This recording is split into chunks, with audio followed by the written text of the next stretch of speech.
நேர்களே, அவதூறு வழக்கின் விசாரணைக்காக சென்னை உயர்நீதிமன்ற வளாகத்தில் உள்ள முதன்மை நீதிமன்றத்தில் திமுக தலைவர் கருணாநிதி ஆஜராகியுள்ளார். இது குறித்த கூடுதல் தகவல்களை தருகிறார் எமது செய்தியாளர் பிரகாஷ். அவரிடம் பேசலாம். வணக்கம் பிரகாஷ். சொல்லுங்க பிரகாஷ், தற்போது திமுக தலைவர் கருணாநிதி மீது தமிழக முதலமைச்சர் ஜெயலலிதா அவதூறு வழக்கு பதிவு செய்திருக்கிறார். அது குறித்த கூடுதல் தகவல்களை தாருங்கள் பிரகாஷ். இந்த அவதூறு வழக்கில், அதாவது தமிழக முதலமைச்சர் மீது அவதூறு பரப்புவதாக குற்றம் சாட்டி அவர் மீது தொடரப்பட்ட வழக்கு, அதாவது சென்னை முதன்மை அமர்வு நீதிமன்றத்தில் இன்று ஆஜராக வேண்டும் என்று முதன்மை அமர்வு நீதிமன்ற நீதிபதி ஆதிநாதன் உத்தரவிட்டிருக்கிறார்.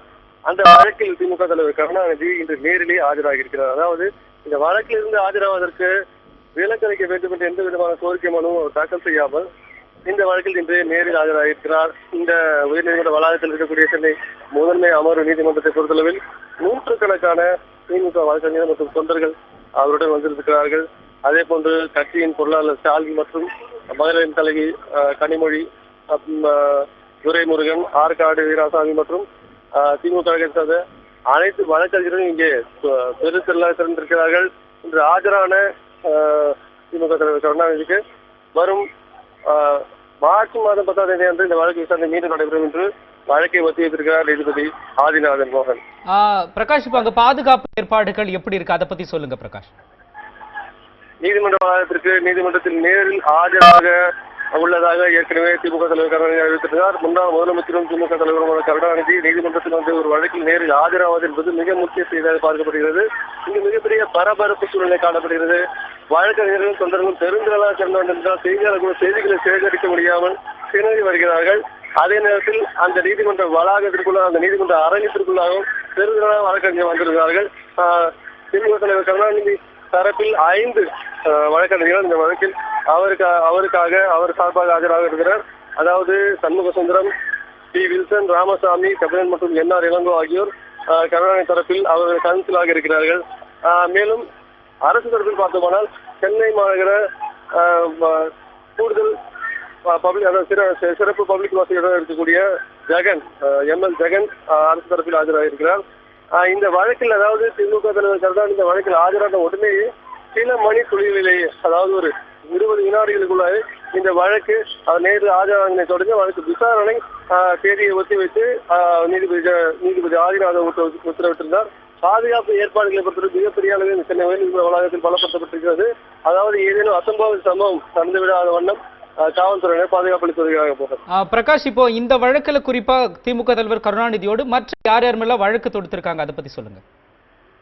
இந்த வழக்கை பொறுத்தவரையில், அதாவது 4 ஆண்டுகளாக முதலமைச்சர் ஜெயலலிதா சாதித்தது என்ன என்ற தலைவில் ஒரு வார இதழில் வெளியான கட்டுரையை அப்படியே எடுத்து, அதாவது 25/11/2015 நவம்பர் 25ஆம் தேதி 2015ஆம் ஆண்டு, அதாவது சென்ற ஆண்டு வெளிவந்த அந்த கட்டுரையை அப்படியே எடுத்து அவரும் ஒரு கேள்விக்குறியாக முரசொலி நாளிதழில் வெளியிட்டிருந்தார்.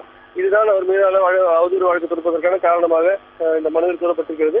இது உண்மைக்கு புறமானது. முதலமைச்சரின் புகழுக்கும் பெயருக்கும் அவதூறு விளைவு விதமாக, களங்கம் விளைவிக்கும் விதமாக இருக்கிறது என்று குறிப்பிட்டுதான் வழக்கு தொடரப்பட்டிருக்கிறது. இந்த வழக்கை பொறுத்தவரை கருணாநிதி மீது மட்டும்தான் தொடரப்பட்டிருக்கிறது. வேறு சில வழக்கும் இருக்கிறது. கருணாநிதியை பொறுத்தவரை இது 15வது அவதூறு வழக்கு. தனிப்பட்ட முறையில் திமுக தலைவர் மீது தமிழக அரசு சார்பில் தொடரப்பட்டிருக்கிற 15வது அவதூறு வழக்கு. ஏற்கனவே 200 வழக்குகள் தமிழகம் முழுவதும் இருக்கின்றன.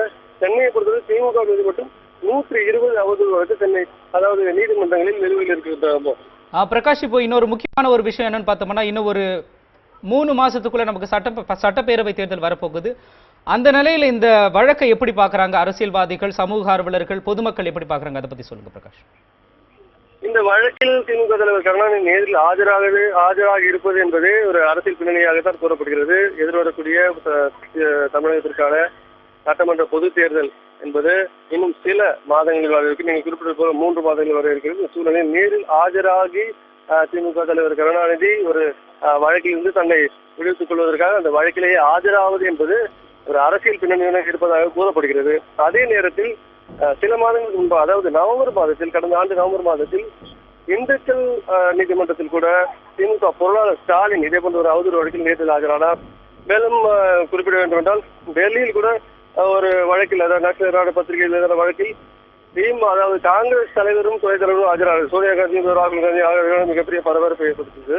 அதே போன்றுதான் பெருந்திரளான தன்னுடைய கட்சி தொண்டர்களுடன் அதனுடைய முக்கிய பொறுப்பாளர்களும் மிக திரளான வழக்கறிஞர்களும் இங்கே வந்திருக்கக்கூடிய கருணாநிதி என்பது இதற்கு பின்னால் இருக்கக்கூடிய அரசியல் காரணங்களையும் நாம் ஒப்பிட்டு பார்க்கக்கூடிய சூழ்நிலை தான் இங்கே இருக்கிறது. பிரகாஷ், இப்போ கடைசியாக அடுத்த இந்த வழக்கினுடைய அடுத்த கட்டம் எப்படி இருக்கு? ஒத்திவைப்பு தீர்மானங்கள் எல்லாம் எப்படி நடந்திருக்கு, அதை பத்தி சொல்லுங்க. இந்த வழக்கை பொறுத்தவரை அதாவது ஒரு அவதூறு வழக்கு ஒரு மீது தொடுக்கப்பட்டமே, ஆனால் அவர் நேரில் ஆஜராகி நீதிபதி முன்பாக அடையாளம் காட்ட, அதாவது சாட்சியம் அளிக்க வேண்டும், அவ்வளவுதான். அதுக்கு அடுத்ததாக இந்த விசாரணை தொடர்ந்து நடைபெறும். அவர் ஆஜராகவில்லை என்றால் தான் அவர் மீது NBW என்று சொல்லக்கூடிய இணையில் வெளிவர முடியாத ஒரு கைது வாரண்ட் பிறப்பிப்பார்கள்.